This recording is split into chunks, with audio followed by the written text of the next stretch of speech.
کی پہچان صرف پاکستان کے اندر نہیں بلکہ پوری دنیا کے اندر ہوئی. اس کی وجہ کیا ہے؟ نہ وہ کوئی اتنے مترنم خطیب تھے، نہ ہی کوئی وہ اتنی اعلیٰ سر والے کوئی خطیب تھے. بظاہر کیا تھا؟ عام سادہ الفاظ کے اندر گفتگو تھی، لیکن جو زبان سے نکلنے والے کلمات ہوتے تھے وہ دل کے اوپر اثر رکھتے تھے، دل کی کایا پلٹ جاتی تھی. اور پھر جو رسول اللہ صلی اللہ علیہ وسلم کی عزت اور ناموس پر پہرا دینے کا جذبہ آپ کی ذات پاک کے اندر موجود تھا اور جو آپ نے امت کو دیا ہے، یہی پوری دنیا کے اندر آپ کی پہچان کا سبب بنا. جب بھی ناموس رسالت کی بات آئے، عقیدہ ختم نبوت کے تحفظ کی بات آئے، تو سر فہرست ایک ہی بابا نظر آتا ہے. وہ چاہے فیض آباد کا میدان ہو، چاہے وہ لاہور کا میدان ہو. جب بھی بات آئی تو کہا اس کی طرف اگر کسی نے میلی نظر سے دیکھا نا تو وہ آنکھیں سلامت نہیں رہتی. اور پہلے آپ وعدے دیا کرتے تھے کہ سیدھے ہو جاؤ اور انسان بن جاؤ. اس مسئلے پر اگر تم نے کوئی بے ادبی کی اور یا گستاخوں کا ساتھ دیا تو پھر مت کہنا پھر ہم سے رہا نہیں جائے گا. پھر آپ الحمدللہ اس دور حاضر کے اندر اللہ تعالیٰ نے ہمیں ایسے سچے اور سچے قائد عطا کیے تھے کہ آپ جب بھی جس مشن کے لیے بھی نکلے ہیں، ناموس رسالت کے مشن کے لیے،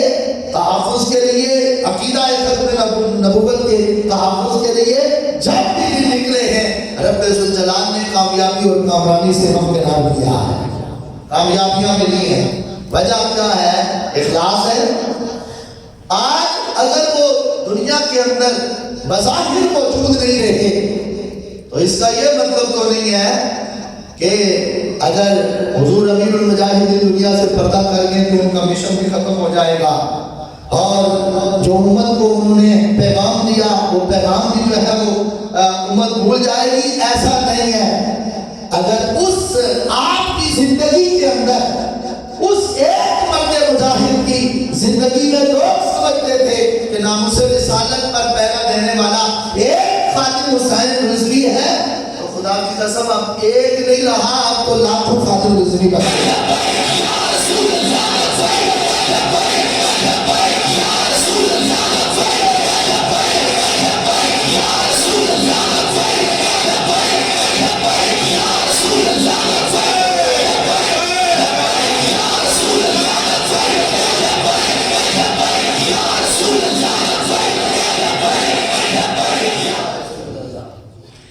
ہماری پہچان یہی ہے کہ حضور کی عزت کی بات اور شان کی بات بھی اہل سنت کرتے ہیں اور عزت اور ناموس پر پہنا بھی اہل سنت دیتے ہیں الحمدللہ. اور جن غازیان اسلام نے نبی کریم علیہ السلام کی عزت اور ناموس پر پہرا دیا ہے نا، ان غازیان اسلام کے جو کردار ہیں، اور ایسے ہی حضرت غازی ملک ممتاز حسین قادری نور اللہ مرقدہ کے جنازے کے اندر 7 لاکھ لوگ ایسے ہی نہیں جمع ہو گئے.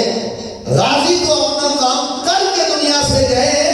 غازیوں کے کارنامے کو سراہنے والی اگر کوئی شخصیت تھی تو اس شخصیت کا نام امیر المجاہدین ہے. لوگوں کو پتہ ہی نہیں تھا کہ غازی علم الدین شہید کا کارنامہ کیا ہے، اور لوگ حضرت غازی ملک ممتاز حسین قادری شہید رحمۃ اللہ تعالیٰ علیہ کے بارے میں شکوک شبہات کے شکار تھے. اگر صاف آئینے کی طرح حضرت غازی اسلام کے کردار کو امت کے سامنے کسی نے پیش کیا ہے تو وہ امیر المجاہدین نے پیش کیا ہے. آج اسی وجہ سے تو آئے دن الحمدللہ غازیان اسلام امت کے اندر جو ہے وہ نکھر کر سامنے آ رہے ہیں. نہ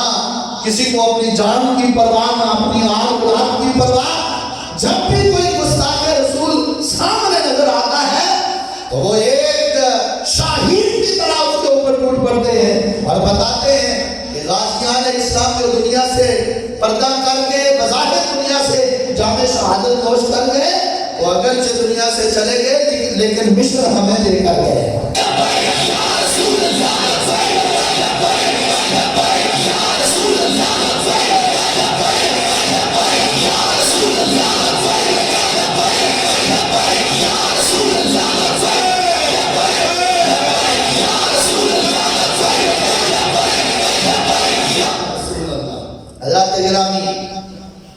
قبلہ حضرت علامہ مولانا خطیب الاسلام علامہ فاروق الحسن قادری صاحب، آپ کا خصوصی خطاب ہے، علامہ مفتی عابد رضا صاحب بھی تشریف لانے والے ہیں۔ میں چونکہ قاری صاحب نے بڑے محبت کے ساتھ جا کر پیغام دیا اور دعوت دی تو میں حاضر ہوا۔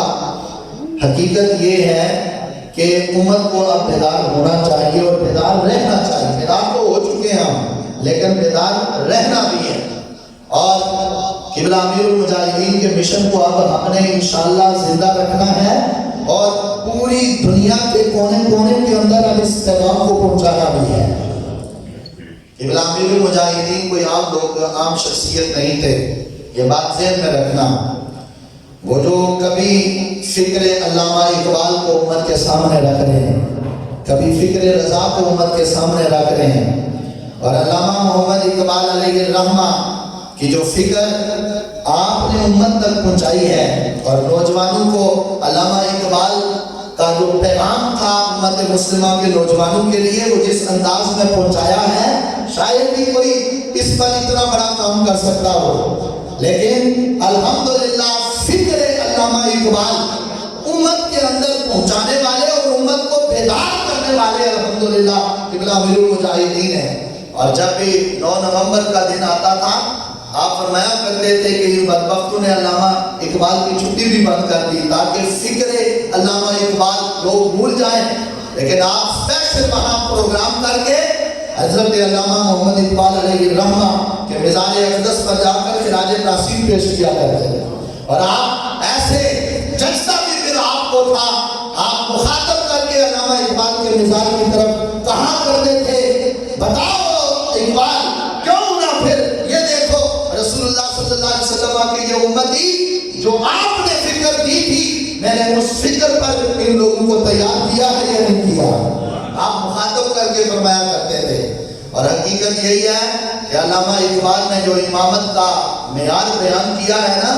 ہمیں علامہ اقبال کی اس فکر کو بھی دیکھنا چاہیے۔ ہم نے تو صرف علامہ اقبال کو مصور پاکستان سمجھا کہ انہوں نے علامہ اقبال نے جو ہے وہ پاکستان کی ایک تصویر پیش کی تھی، وہ مصور پاکستان ہے۔ علامہ محمد اقبال مصور پاکستان بھی ہے اور مصور امامت بھی ہے۔ جہاں انہوں نے پاکستان کی تصویر پیش کی، وہاں امت کو امام برحق کا پتہ بھی دیا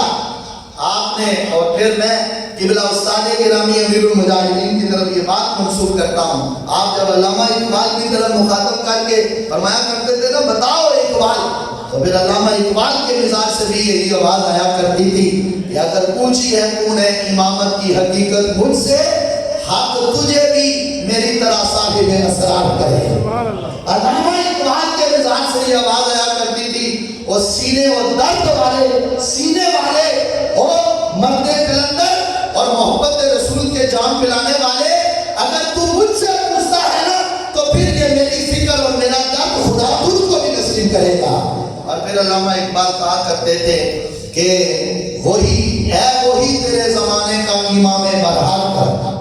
ہے، وہی تیرے زمانے کا امام برحق جو تجھے حاضر و موجود سے بیزار کرے اور موت کے آئینے میں دکھا کر تجھے رخ دوست زندگی تیرے لیے اور بھی دشوار کرے اور دے کر احساس زیاں تیرا لہو گرما دے۔ وہ گرجتی ہوئی آواز ہمیں آیا کرتی تھی، او امت مسلمہ، ہم نے تو اپنی ایک امت مسلمہ کی بیٹی جو 80 سال کی قید سن کر انگریز کی جو ہے وہ جیل کے اندر بیٹھی ہوئی ہے، ہم نے اپنی اس بیٹی کو بھی چھڑانا ہے۔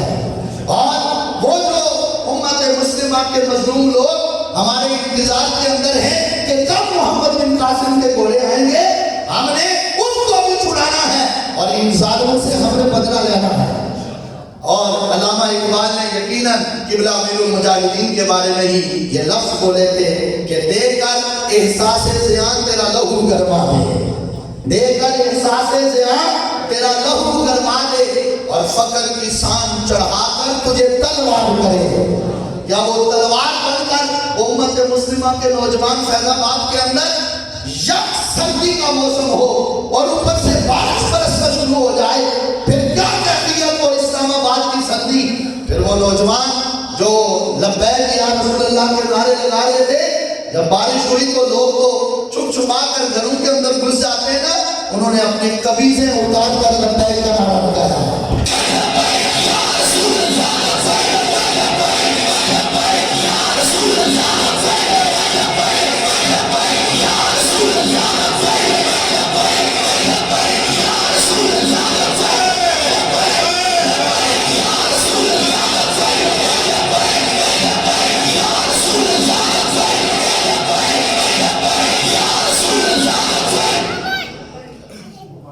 دے کر احساس زیان تیرا لہو گرما دے، اور فقر کی سان چڑھا کر تجھے تلوار کرے۔ اور پھر علامہ اقبال نے ان ملاؤں کی طرف اور ان جو ہے وہ دنیاوی لحاظ سے جو امام بنے ہوئے ہیں، جنہیں اپنی آخرت کی فکر نہیں اور رسول اللہ کے دین کا درد نہیں، ان کے بارے میں علامہ اقبال نے کہا فتنہ ملت بیضا ہے امامت اس کی جو مسلمان کو سلاطین کا پرستار کرے، جو کہے نہیں یہ کام نہیں کرنا، حالات ٹھیک نہیں ہے، اور یہ کام نہیں کرنا، حالات جو ہے وہ ایسے نہیں ہیں، اور یہ ہو جائے گا وہ ہو جائے گا۔ علامہ اقبال اس بندے کے بارے میں فرمایا کرتے تھے کہ فتنہ ملت بیضا ہے امامت اس کی، اس کو امام برحق نہ سمجھنا، امام برحق وہ ہے جو باطل کی آنکھوں میں آنکھیں ڈال کر بات کرے، اور جو بات پاکستان کے اندر بیٹھ کر کرے اور اس گفتگو کا دھواں برطانیہ کے اندر نظر آئے، اور وہاں کے جو کفار کے بڑے بڑے سرکنے ہیں ان کے پاؤں کانپنے لگے کہ یہ بندہ جو پاکستان کے اندر ہے یہ کچھ کر کے ہی رہے گا۔ اور یہ درد اللہ تبارک و تعالیٰ نے قبلہ امیر المجاہدین کو عطا کیا ہوا تھا۔ امام برحق وقت کا زمانے کا وہی ہے جو امت کو پیچو تاب جو دنیاوی لحاظ سے ان کے اندر نہ ڈالے، اور حاضر و موجود کا جو ہے وہ دعوت نہ دے کہ بھائی حالات ایسے ہیں، وقت کا تقاضا یہ ہے، یوں ہونا چاہیے۔ وہ امام برحق نہیں ہے، امام برحق وہ ہے جو خطرات کے اندر ڈال کر باطل کو باطل کر کے دکھائے اور حق کو حق کر کے دکھائے، اور پھر اس کے پیچھے چلنے کی ترغیب دے۔ وہ الحمدللہ اگر ہم نے کسی کے اندر دیکھا تو وہ قبلہ امیر المجاہدین کی ہستی ہے، اور آپ کا جو مشن ہے وہ انشاءاللہ صبح قیامت تک جاری ساری رہے گا۔ اور آج کا یہ پروگرام، یہ محفل پاک کی انعقاد کرنے کا بھی مقصد یہی ہے کہ آپ کو اس بات کی آگاہی ہو کہ تحریک لبیک یا رسول اللہ لبیک پاکستان کا جو مشن ہے نا، وہ مشن یہی ہے کہ ہم نے حضور کی عزت پر پہرا دینا ہے، اور عقیدہ ختم نبوت کا تحفظ کرنا ہے، اور رسول کائنات صلی اللہ علیہ وسلم کے پاکیزہ دین کو اور اس نظام مصطفیٰ کو انشاءاللہ تخت پر لانا ہے۔ تخت پر لانے سے مراد یہی ہے کہ حضور کا دین سب سے اوپر ہوگا، اور شریعت اسلامیہ کے اصول کے مطابق ہمارے پاکستان کے قانون اور آئین بنیں گے، اور پھر انشاءاللہ ہر گستاخ کو پہلے یہ سوچ کر بات کرنی پڑے گی کہ اب اوپر دین والے بیٹھے ہیں، ایسا نہ ہو کہ یہ جب دین والے آ گئے ہیں تو پھر اب گستاخانہ رسول کی یہاں جگہ نہیں ہے۔ اور ہم نے پاکستان کو انشاءاللہ العزیز رسول اللہ صلی اللہ علیہ وسلم کے دین کا مضبوط کلا بنانا ہے، بولیے انشاءاللہ۔ قبلہ امیر المجاہدین نے جو فکر ہمیں دی، جو خواب ہمیں دیا، ہم نے انشاءاللہ اس کو تعبیر کرنا ہے، اور نظام مصطفیٰ کے لیے انشاءاللہ اپنا تن من دن سب کچھ جو ہے وہ پیش کرنے کے لیے ہم نے تیار رہنا ہے۔ اللہ تبارک و تعالیٰ ہم سب کو نبی کریم علیہ السلام کی سچی محبت عطا فرمائے، قبلہ امیر المجاہدین کی فکر اور سوچ کو سامنے رکھ کر کے اپنی زندگی کے اندر اسی مشن کے لیے جینا اور بننا نصیب فرمائے۔ وآخر دعوانا الحمدللہ رب العالمین۔